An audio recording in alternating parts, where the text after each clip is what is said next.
তোমরা অনেকে ভাবছো যে কাট অফ হিসাবে র্যাঙ্ক কেমন কেমন কত কি আসতে পারে।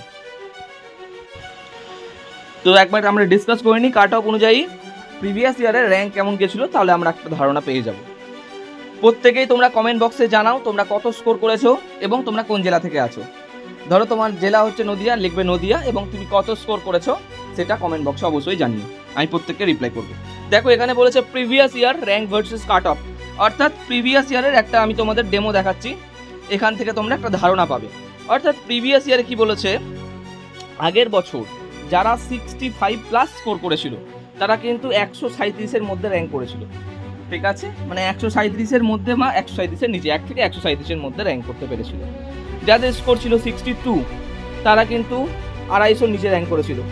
তো এইভাবে দেখো দেওয়া আছে, যাদের স্কোর হয়েছিল 59.75 তারা প্রায় 388 মানে 400-র নিচে স্কোর হয়েছিল। এরকম করতে করতে দেখো 57 যার স্কোর তার র্যাঙ্ক হয়েছিল 516, 55 যার স্কোর তার র্যাঙ্ক হয়েছিল 681 মানে 681-এর নিচে র্যাঙ্ক হয়েছিল, 52 যার স্কোর হয়েছিল তার র্যাঙ্ক ছিল 1043। তো এইভাবে করতে করতে দেখো এবার দেখো এই সাইডে 46 অর্থাৎ যে স্কোর করেছিল 46 তার র্যাঙ্ক হয়েছিল 2500-এর নিচে র্যাঙ্ক হয়েছিল। 45 যে পেয়েছিল তার র্যাঙ্ক কত হয়েছিল 3175-এর নিচে। এরকম 43 যে পেয়েছিল তার র্যাঙ্ক হয়েছিল 4000-এর কাছাকাছি। 41 যে পেয়েছিল তার র্যাঙ্ক হয়েছিল 5000-এর কাছাকাছি। 40 যা পেয়েছিল তার র্যাঙ্ক হয়েছে 58 অর্থাৎ 5824। এই করতে করতে দেখো 39 যে পেয়েছে 6921 র্যাঙ্ক করেছিল।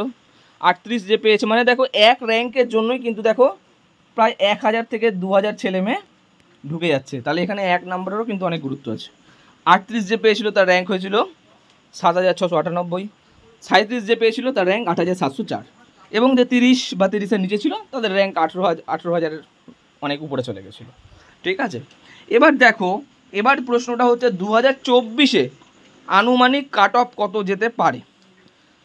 এই বছর যেরকম প্রশ্ন হয়েছিল, যেই স্ট্যান্ডার্ড প্রশ্ন ছিল, এটা আমি দেখো বলছি যে এটা একটা সেফ স্কোর, এই স্কোরটাই যাবে এরকম কোনো কথা নয়। হয়তো এখান থেকে 2-3 নাম্বার বেশিও যেতে পারে, 2-3 নাম্বার কমও যেতে পারে, তবে এটা একটা সেফ স্কোর। মানে এই স্কোরে যদি তুমি পেয়ে থাকো তাহলে তুমি একটা সেফ জোনে আছো, মানে তোমার চান্সেস 90% সরকারিতে পাওয়ার। তো জেনারেলদের মধ্যে বলে রাখি, তুমি যদি 45+ পেয়ে থাকো তো তোমার এটা একটা কিন্তু সেফ জোনে তুমি আছো।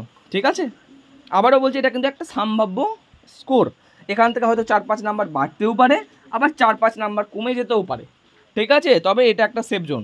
ইডাব্লিউএস যারা আছো তাদের হয়তো কাট অফটা 38.5 থেকে 40-এর মধ্যে যাবে। যারা ওবিসি এ আছো তাদের কাট অফটা 41+ এর কাছাকাছি থাকবে। যারা ওবিসি বি আছো তাদের কাট অফ 43 থেকে 45-এর মধ্যে থাকবে। যারা এসসি আছে তোমাদের কাট অফটা ধরা হচ্ছে 40+ ধরা হয়েছে, এটা একটা সেফ স্কোর। হয়তো দেখা গেল তোমরা 2-3 নাম্বার কমেও সরকারিতে পেয়ে যেতে পারো। ঠিক আছে, না পাওয়ার কিচ্ছু না, কারণ কাউন্সেলিং কিন্তু শুধু একটা রাউন্ডে হবে না।